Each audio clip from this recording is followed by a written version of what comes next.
Hello student, कैसे हैं आप सब।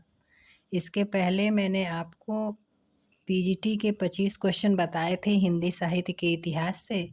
आज मैं आपको संस्कृत साहित्य के प्रमुख रचनाकार एवं उनकी रचनाएं बताती हूँ। ये भी मैंने जो है कि प्रश्न पत्रों को देखकर ही बनाया है। तो जो पीजीटी का फॉर्म भरेंगे, पीजीटी की परीक्षाएं होंगी, इसी के आधार पर वो अपनी तैयारी करेंगे। तो इस संस्कृत साहित्य के प्रमुख रचनाकार एवं उनकी रचनाएं। तो प्रश्न पूछता है कादम्बरी किसकी रचना है। तो कादम्बरी जो है बाणभट्ट की रचना है। मोस्ट इम्पॉर्टेंट क्वेश्चन बनता है। आनंदवर्धन का संबंध किस संप्रदाय से है। ध्यान दीजिएगा, ये संस्कृत साहित्य के प्रमुख रचनाकार एवं उनकी रचनाएं हैं। तो जो हिंदी से फॉर्म भरते हैं उसमें संस्कृत के भी क्वेश्चन आते हैं, तो आप इसी आधार पर तैयार करिएगा। प्रश्न नंबर 2 है आपका, आनंदवर्धन का संबंध किस संप्रदाय से है। तो ध्वनि संप्रदाय से। मुद्रा राक्षस नाटक के रचयिता कौन है। मुद्रा राक्षस नाटक के रचयिता विशाखदत्त है।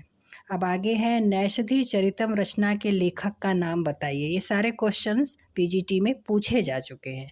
नैषधि चरितम रचना के लेखक का नाम श्री हर्ष है। उज्ज्वल नीलमणि किसका ग्रंथ है।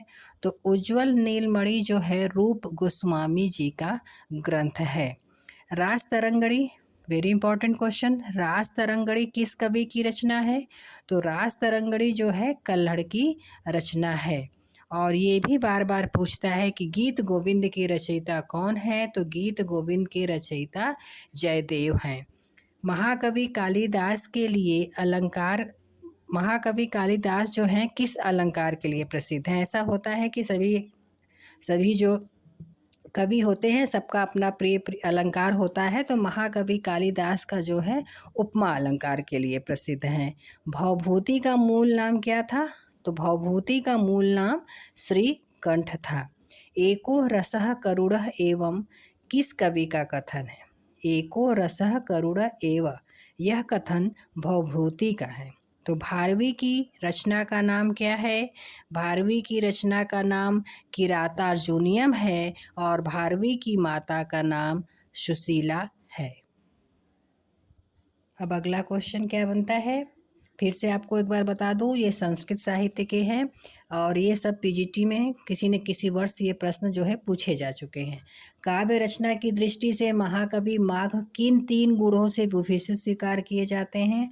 तो वो 3 गुण हैं, उपमा, अर्थ गौरव और पद लालित्य।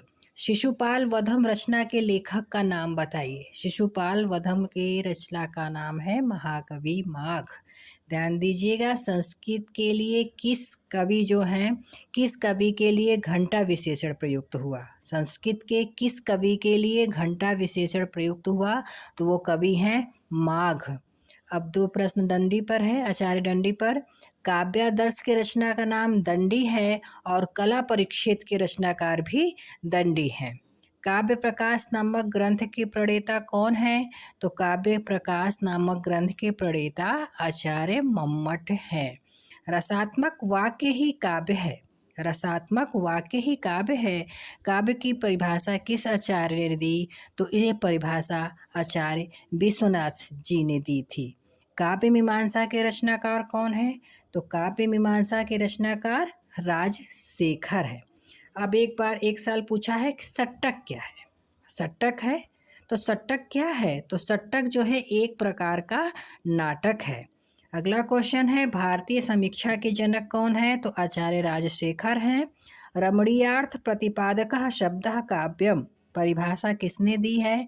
तो ये आचार्य जगन्नाथ ने जी दी है। और रस गंगातार के जो रचनाकार हैं वो भी जगन्नाथ जी ही हैं।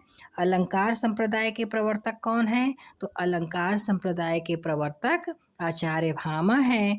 ननु शब्दार्थो काव्यम किस आचार्य का लक्षण है।